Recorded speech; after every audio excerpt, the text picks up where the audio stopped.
motherhood is kind of missold. I think it's sold as this ultimate goal that you have to achieve and that your life will be perfect if once you get there and everything will fall into place, the stars will align. But I don't necessarily think that is the case. I think motherhood is really hard.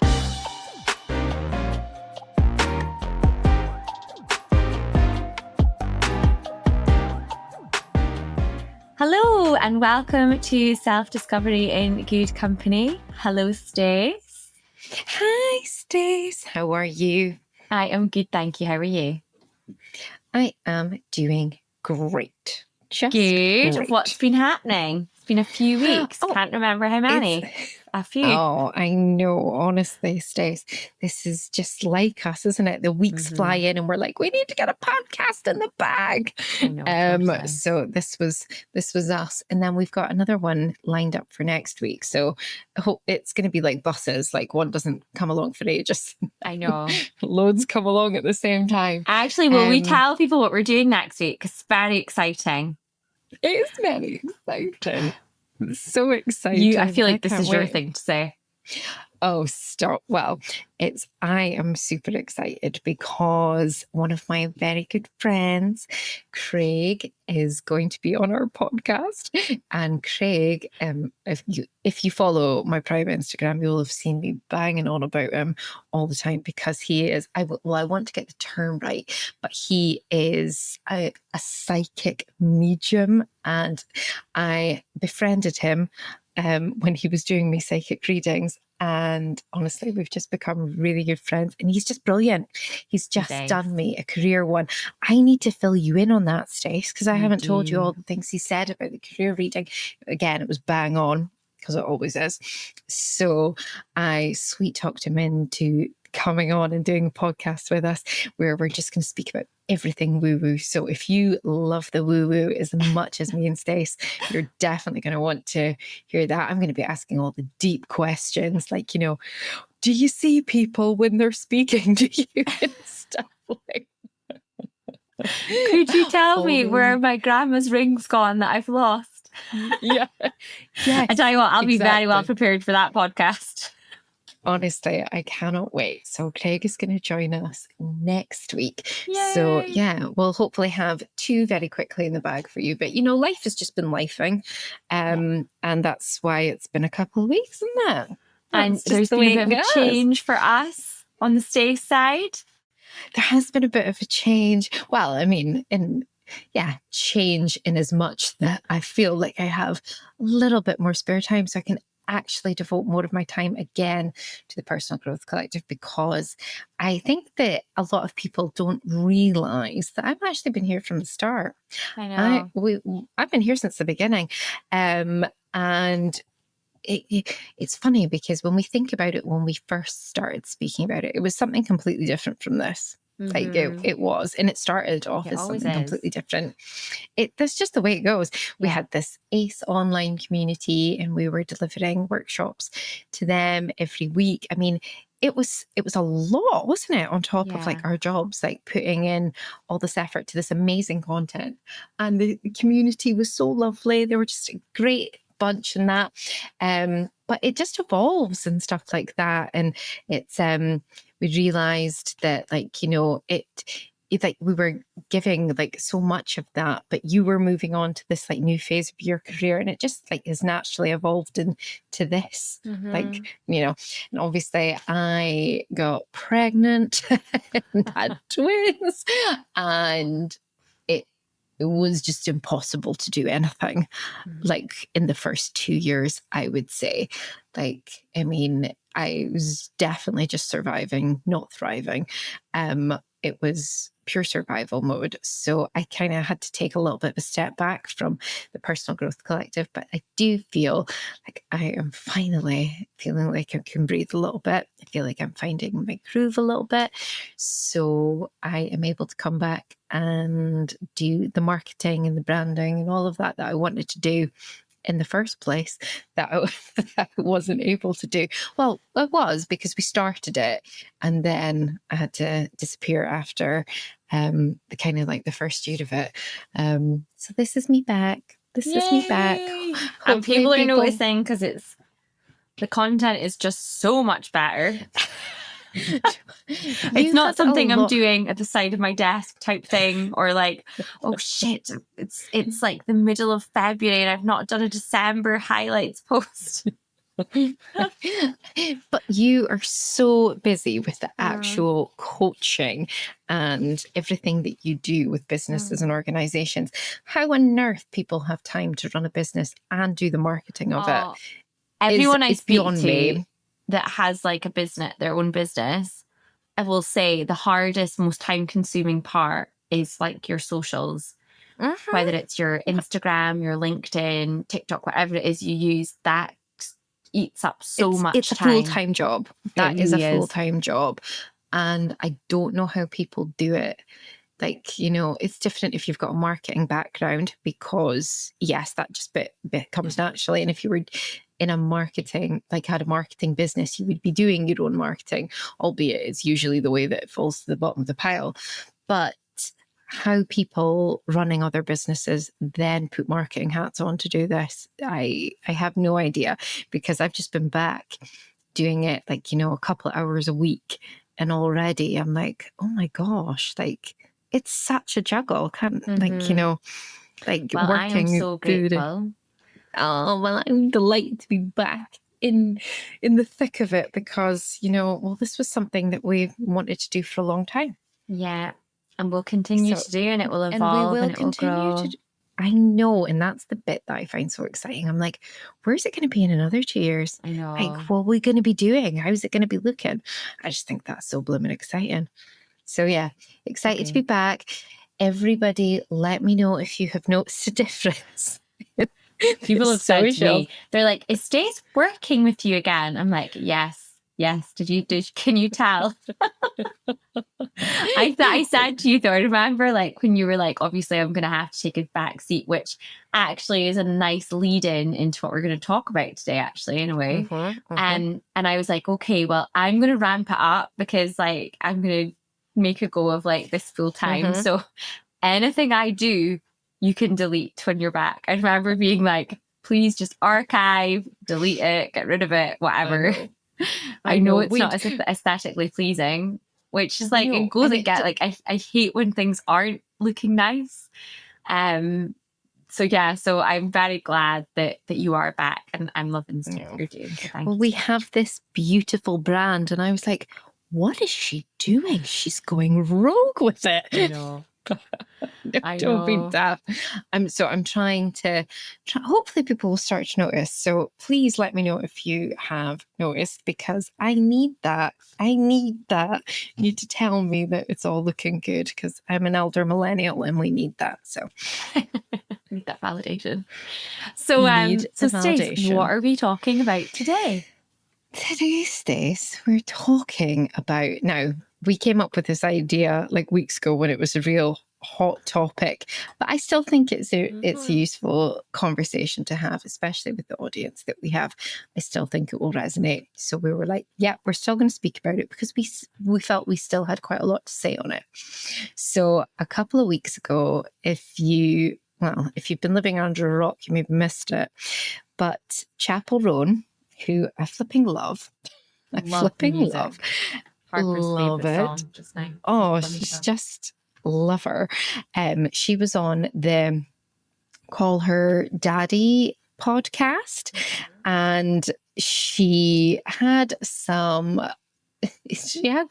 harsh, well, were they harsh words? That's what we're going to discuss today.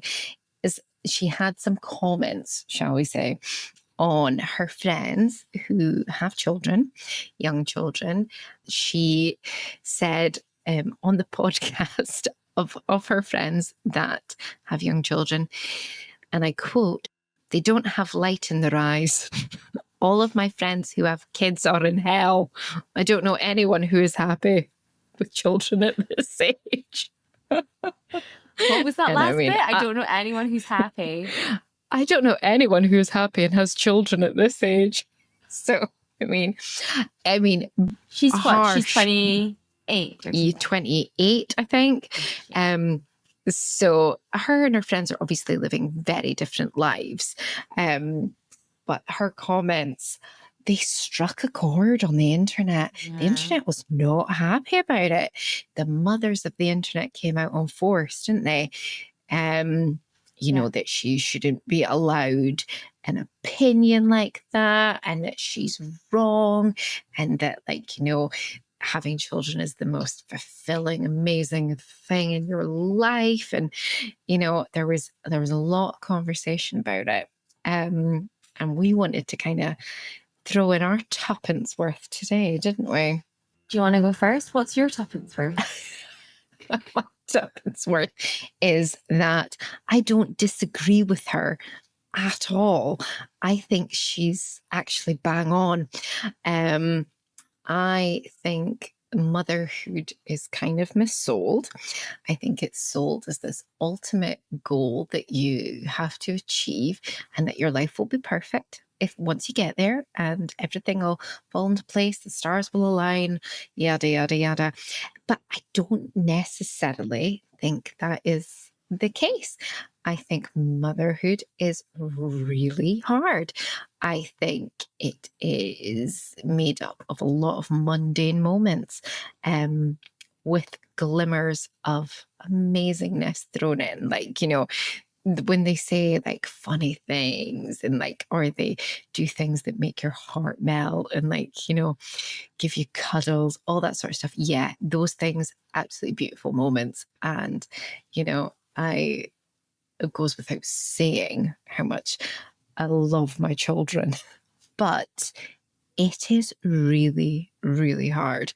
And especially over the last 2 years, I haven't been myself in the way that, like, I don't feel like the person that I was. It will come back. I saw that with my daughter, but it takes a long time to come back.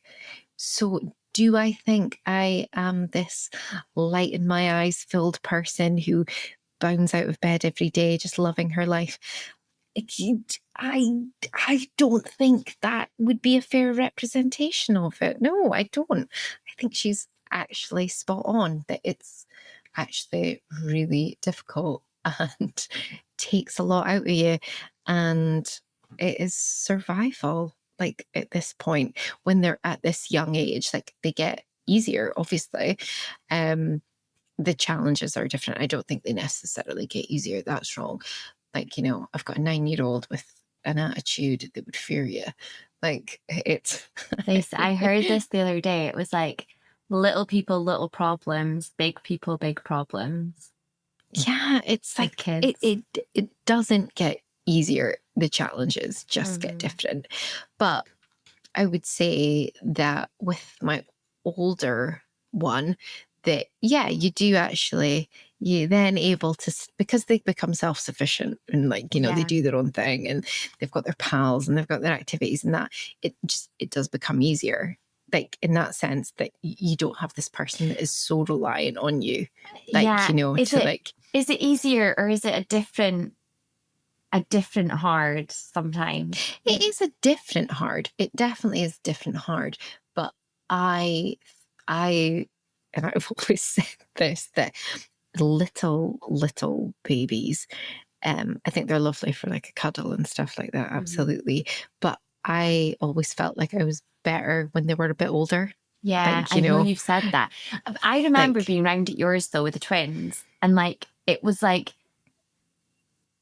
I don't take this the wrong way, and I know that you won't, because it's not intended like that.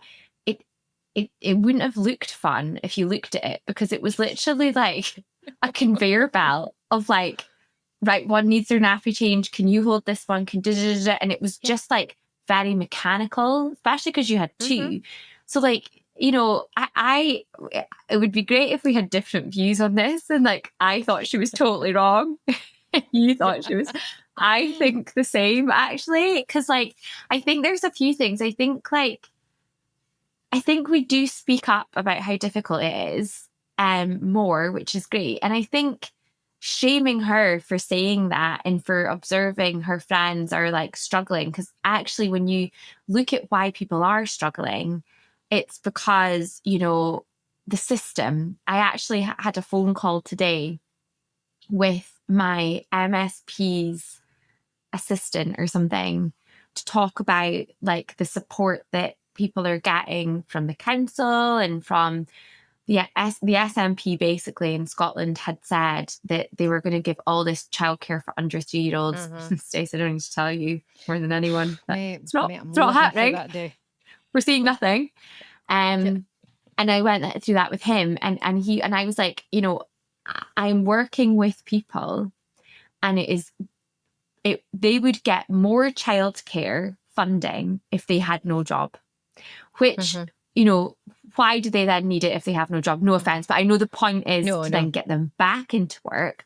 But people who are barely scraping by so that they can work, there's no support for. So it just doesn't make any sense. You have to go on universal credit. And then if you go on universal credit, then you're under the threshold, you know, for this. And then you're not able to claim the 20% tax relief on childcare, so it doesn't make you any worse off if you're working. It's just like the system's silly, like, you know.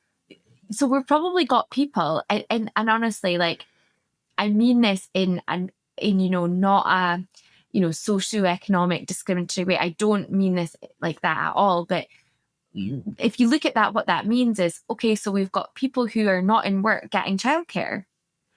You know, and hopefully, you know, people that is getting people back at childcare, that's the point. That's amazing. That's what we want. And there's not enough of that. But then what are we doing for the people who are trying to get the support of that? So I do think that the system doesn't support women getting back into work. Did you see that there was this company in America, they do like bra or like boob cover things. I don't know what they do, something to do with like lingerie type wear. And they're paying for all their employees' childcare as a benefit. Oh my God. That's the ultimate benefit for me, to be honest. There was a video filmed of them and they were like, we know that our company is successful because of all the women in this company, and we are only successful because you bring your ideas into that, so we're paying for your childcare. And you see like people like crying as they tell them. I would be sobbing. Imagine that if someone went into work tomorrow. Stop. Here we go. Stop. I would actually have a life. I'd actually have a life again. Oh, watch out, H&M. Ding, ding, ding, ding, ding. I've got Clarnoff at H&M, so I don't worry about it so much. It's the food shop. I also think it's really interesting, the fact that she said this. And I actually think that's being a really good friend, because she's actually observing her friends in the thick of it. And she's seeing it like through, like she's seeing it for what it is. And, you know, because there's so many people that can come in and out and they don't actually get it. They don't feel like and see what you're going through. But she's being a true friend. Like, you know, she's there, she's witnessing it and she's recognizing it for them. And I actually think that's bloody amazing. Like, you want more friends like that can actually say, no, I've watched them and it's rough. It's rough. Yeah. You know, I think that's a really important piece that people were quick to forget, that actually she's being a really good friend by recognizing this in them. Yeah. Yeah.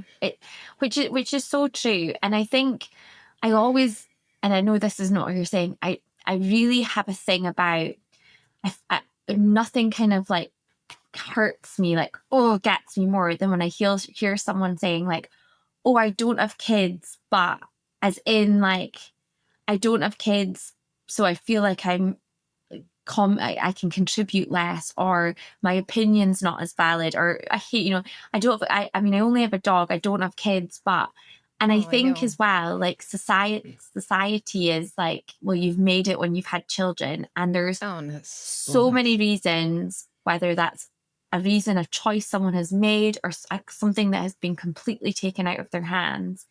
People can't have children. And I think sometimes, like, when you're in the thick of something, a lot of your conversations are around that. And, you know, I'm guilty of that as guilty of that as the next person. But I think as well, we have to be mindful of like involving other people in the conversation. So just because someone doesn't have a child, that could be a choice, that could be something that is completely taken out of their hands and really, you know, is upsetting for them. And I think as well, like shaming somebody as in like, what does she know? She doesn't have children is not helpful. And as you say, she's helpful at all. She's living that through her friend. She's listening to her friend. She's seeing how much they're struggling, you know, and actually it's probably more of a reflection of society and the society that we're living in. And I do some work with a company called Men for Inclusion, and I love what they stand for, because it's saying like, actually, if we want to have inclusive environments, we need to invite everyone into that conversation. We can't just have a women's circle and sit in that women's circle and think things are going to get better for gender equality. Actually, we need to bring everyone into that conversation because we all have a responsibility for it.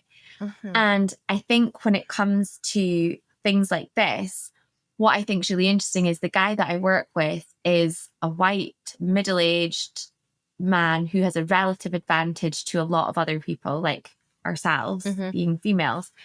And he speaks about, you know, over the last 60 years, women have come a long way. And when he says it, when he said it the first time, I was like, I'm a bit like, okay. But actually, you know, we weren't allowed credit cards. You know, we weren't allowed to take, you know, more senior jobs. That didn't really happen. We got board positions. We had to get our husband's permission for X, Y, and Z, all these sort of things. That has totally changed. And whilst we're not there in terms of gender equality in workplaces and things, in senior roles, you know, it is happening. It is shifted. But what hasn't shifted in that time really as much is the stereotypes that we have around men. So, you know, men being more open about their emotions, men kind of speaking about mental health, and men taking the domestic load as well. So what I think we've now got is women doing more in their careers, which is amazing, but not perhaps the change that we need at home in emotional labor, keeping a house up to date, caring responsibilities, all of that hasn't shifted as much. So we've probably now just got extra stuff to do. I feel like I do, for sure. No, Stacey, you're absolutely bang on with that. It's like we have more in terms of our career, but nothing's lightened at home. Like, we've still got to do all the things that we were set up to do before, you know. Everything that's involved with that. So, no, that's really and I think sometimes, and I mean this with love, we can be quite good at being like martyrs around it as well. Oh yes, I like to be a martyr. I know I do. But like, you know, before we have children with people, we should really be sitting down and being like, okay, how is this going to work? Because like, maybe I'm going to take the full year. Maybe you could take some paternity leave, because the amount of companies that are offering that now and the amount of people that are actually taking it is vastly different. Or, you know, I'm going to need you to do more, you know, I'm going to need you to not play football every weekend, golf every weekend, all these things, because women's, you know, and this is not me saying you're not allowed to have fun or anything like that. But quite often, like, we're not splitting things fairly at home, perhaps. No. And this is someone who lives on their own. So it's very easy for me to sit here and say that when I don't really have to do that. But are we doing that is the question. No, I think people don't have that conversation before they go into this. Now, I am very lucky. I know I give him a really hard time, but I am really lucky because I do have one of the good ones. And he is helpful. And he's in the next room. Exactly, so I have to say it, but he is. I'm really joking. He doesn't know how to use the washing machine, but Hey, we I'll all forgive play him to for our that. strengths. It's not about everyone doing everything. Play to your strengths. Exactly. But he is really good at cooking. And like, you know, he will make a much better meal for all of us than I probably could. So we are, you know, we share nursery drop-offs and pickups and school pickups and drop-offs and stuff like that. So I am lucky, but I think there is a lot of people, a lot of women that are still doing a lot of it themselves and probably getting to that burnout point. Yeah. I mean, I led a workshop on this a couple of months ago, and literally that day, Harper had to bring a teddy into nursery because they were like playing doctors and they had to operate on the teddy. And I'd messaged her dad and was like, hi, can you please remember the teddy? Message, like, teddy's happening on Wednesday, whatever. Messaged him again, please remember the teddy. And then he messaged me like a picture of the teddy, and it was just a way to start the workshop saying, hi, just let you know I managed it. And I'm like, thank you so much. Thank you so much for remembering the teddy. And then I'm like, why have I just done that? I know. Like, we were both, and like that, I'm not putting any shade on him there. That's me. Like, why have I thanked him in like this huge way for doing something that I would just do? Yeah, exactly. Exactly. And on his day, day. You know, like, you know, that's his job to sort that out on that day. But then on the flip side, even if it was his day and something happened to Harper at nurse day, I'd still want them to phone me. Yeah. And you would get phoned though. You would be the first one that they phone. I spoke to someone the other day actually, and they were saying that they work in a law firm and the female is head of the law firm, you know, senior up in the law firm. Anyway, she's like, why does nurse day in school always phone the mums? It's so true. But it is true. It is true. I want them to phone me. Yeah. I only have one, and I don't get phoned that often. Like, we laugh. Like, I don't think Harper's nurse, they have a thermometer. Like, I never get a phone call that shows a temperature. You get one after they wake up from a nap. You're like, well, obviously they were hot. They whip out that thermometer at any given moment. Oh, he's looking a little bit red. I better take his temperature. It's like, please stop taking his temperature. He's fine. And they can't give Calpol. This is the thing. It's so funny, isn't it? Because before you have kids and that, you're like, oh, God, like, I would definitely want them to always check their temperature. Now you're like, keep that thermometer away from them. Stop. Just give them a shot of Calpol and you will be fine. Calpol saves it all. Oh my God. They're like, oh, we can't give Calpol. I'm like, but I'm giving you permission to give the Calpol. Oh, we can't do that. You'd have to come in and do it. Oh, do they not give them Calpol? No, they won't. At my nursery, they won't give them Calpol. Oh, no, they give. Yeah, we just have to sign up for it. Honestly, guys, that's my one piece of advice when looking at nurseries. Make sure they can give Calpol. Oh my God. Do you know what? Like, I know we're going off on a tangent, but honestly, it is such a thing. Like, make sure that they're quite relaxed with like phone. I've got like, there's like four of like me and my friends, there's like four of us. Two of us at the same nursery, two of us at a different nursery. That nursery, we are like, oh my gosh, like the slightest thing they get a phone call for. And my other friend, any mark on her son's clothes, and they will just take them off and give him a new set. She goes to pick them up and she's got like, honestly, one day she had 7 changes of clothes. I was like, oh no, she is head to toe filthy. And I don't care because I'd rather wash one outfit than 7. No. Oh, honestly, I come home with bags of clothes. Do you? It's just, yes. They've had 3 changes today. And I'm like, why? Why? What has been going on here? Yeah, that is so funny. So in fact, essentially, my advice for people, if like you're putting people in nursery, is try and get one that's quite relaxed. 100%. Weeks away a bit. No, I'm just joking. Harper's nursery is amazing, by the way. I love it. But I'm glad that they don't take her temperature often. It's funny, actually, we're talking about this because I was out with my mum a couple of Saturdays ago, and my mum said to me, she was like, you're so, I can't remember what she said, but it was basically like, you're so much more relaxed than you were like before you got divorced. Like, you're way more like, nothing bothers you that much anymore. And I do think that actually, when she said it, I was like, yeah, I can see that actually. I don't really get super worked up about stuff. Like, No, as an example, yeah, like I see it in recently you. had a thing with her for school, and I was a bit stressy about that. But I was reflecting on that, thinking like, it was basically like, is she gonna get into the school that I want her to get into, all that, and she hasn't. It's all fine. So it wasn't like a bad thing about the school, but it was more a control thing. But I think it's funny because like when I thought about how I acted that, I was like, oh, actually, yeah, I don't really now get as stressed as I did about things before. And I think because like, I don't know whether it's because I went through like a divorce and I thought things would be exactly perfect, and now they're not, but they're better. And I'm just leaning into the fact that like better things come when things go, all that sort of thing. I think that that's maybe helped with it. And I think as well, I saw this thing the other day and I sent it to somebody who was going through, was having a hard week, and we were just talking about like what's important.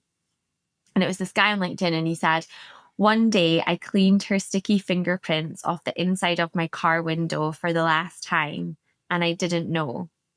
I wish there was a way to know that you were in the good old days while you were in them. And that's a quote by someone, Andy Bernard.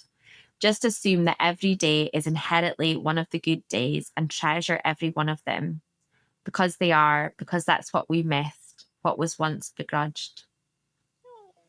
And then he put up a picture of his daughter and he was like, I love my little girl now who's now a teenager, but doesn't mean I don't miss the age when I was considered cool and hilarious. Treasure every moment. And it's so true. And like tonight I have had my daughter at the house and my boyfriend's 3 children also come round on a Thursday, and they've been playing with slime on my dining table, which... In the house that's cream? Are you joking? My cream dining table that I painted when I moved in, that I'm going to have to repaint, because actually slime left on a table will take the paint off. So it is strip the paint. My God. And for a moment there, I was like, oh. And then I was like, oh, do you know what? It's just a table. It's just a table. And that is so not me. Like a few years ago or something, like that would have been so annoying to me. And I think as well, like when we think about like the kids and stuff, is it because like I think the positive thing that came out of like the IVF with Harper is I am just so grateful. And I'm not saying I'm more grateful than someone who didn't go through that, and I'm more grateful for my child.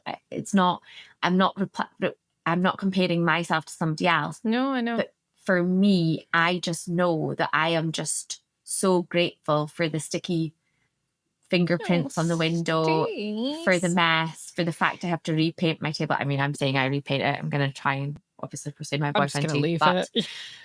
Loves a job. He hates when he doesn't have anything to do. So it'll work out. We'll all benefit from this. But it is that. And like my house isn't as tidy and neat, and there's marks on the walls, and you come in and there's, especially when like, because obviously we've got like 2 families that are like blending together, and we've got like 4 children, and you come in sometimes and there's like shoes all over like the vestibule, and the kids have made like 4 dens, and the house is like a riot. And I honestly just like encourage that mess to my detriment sometimes, because I want them to think that they've had just so much fun and they've just like embraced it. And I mean, I don't have them in the house all the time. I'm sure if I did, I'd probably have a different thing to say about it. But I do think that there's like, people we're saying that we're moaning about kids, and I get it and I do it and all of that. But like, we should just be so grateful that we, for that mess, and for, not for the sleepless nights, but for what the sleepless nights give us. Oh my gosh, it's not even a contest. Oh, it's not. That's the thing. It's like everything, even though they're just moments here and there, they're worth everything. Like they are worth absolutely everything. Like they just make everything else just feel like it's not important. And it is so true what they say, that the days are long, but the years are short. And like, they go by in a flash, and I wouldn't wish them away, because that's 2 years that's flown by. And although it was a lot of survival, and I'm openly will say that, I find it easier when they're a little bit older than that. But God, it's blooming amazing. It is blooming amazing. It is. And hard. And really hard. And that's the point. And two things can be true at the same time. I feel like that will be on your tombstone or something. Because that is such good advice. All the time. Always, you do. Two things can be true at the same time. It is. It is hard, but it's also bloody amazing. And they're both true.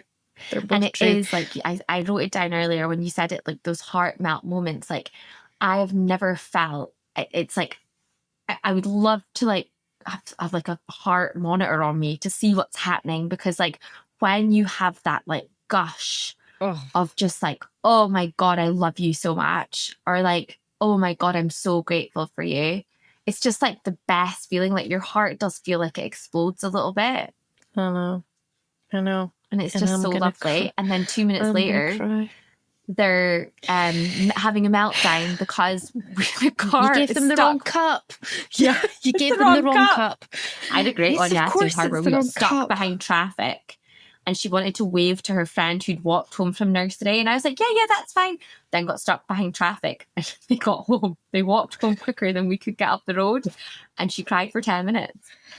Oh, honestly, I tried to give a cup today of water, but this cup would not do. I don't want this shitting cup. I want your one up there.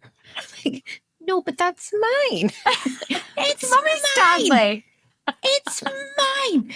So then you just end up doing it. You just end up being like, you know what? Fine, whatever. That's another thing. That's another thing. You're very judgy of I won't do that. I won't give an iPad. I won't back down on X, Y, or Z. Oh, mate, I'm queen of the backing down.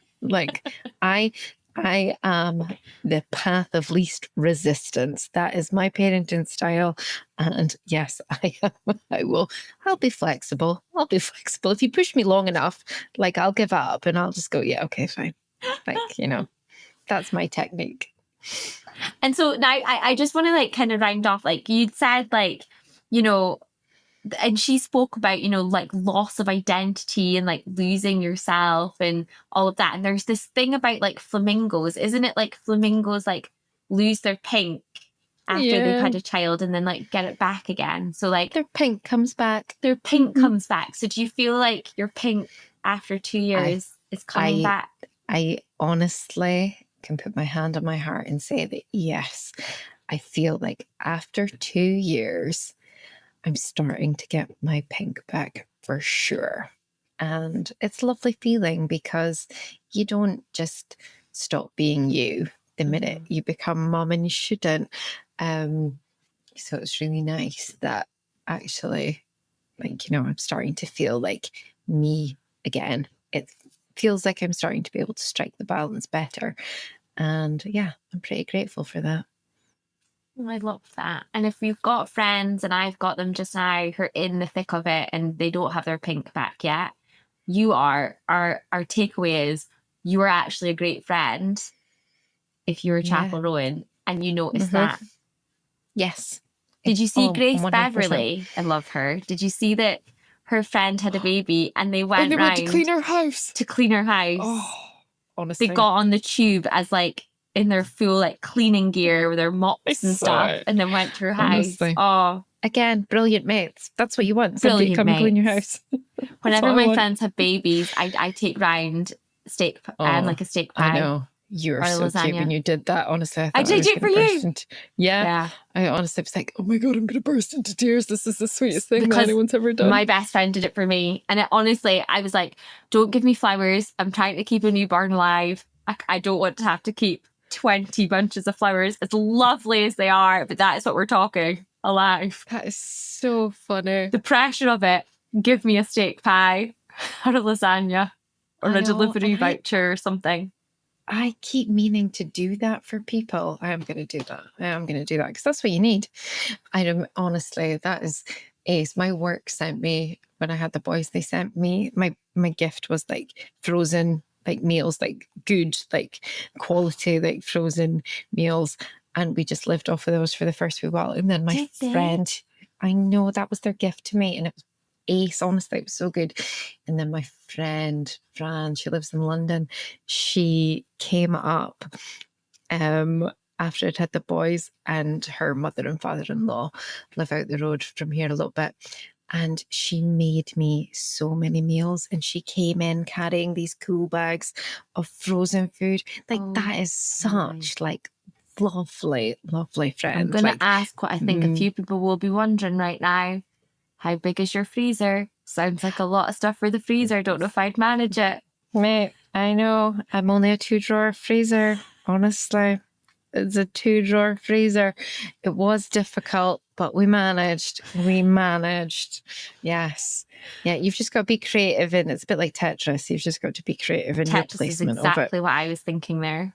Yeah. And there's a girl I know who was telling me that her company give you, like, when you're on maternity leave, they give you like money to spend towards like a list of things. And one of them is like Huckleberry, which I think is like sleep training. So you can use the voucher to do sleep training to get your child to be able to sleep better for coming back. Or you can use it for like gusto, for like food and stuff. Fabulous. You know, like practical stuff that people could be really, really helpful to get people back into work. Honestly, it's what you want, mate. It is what you want. And friends like Chappell. Exactly. Friends who see you. That's exactly what you want. Friends who see you. Well, I see you, babes. I see you. And I also see the time is 10:45. We're ready to turn into pumpkins. But that's what we do, babes. And I know my battery's gone to the red, but this has been a lovely conversation. And I'm also excited to do it again next Thursday. I know. Whoop whoop. So have a gorgeous, gorgeous week, and we will speak to you soon. Thanks, everyone. Bye. Bye.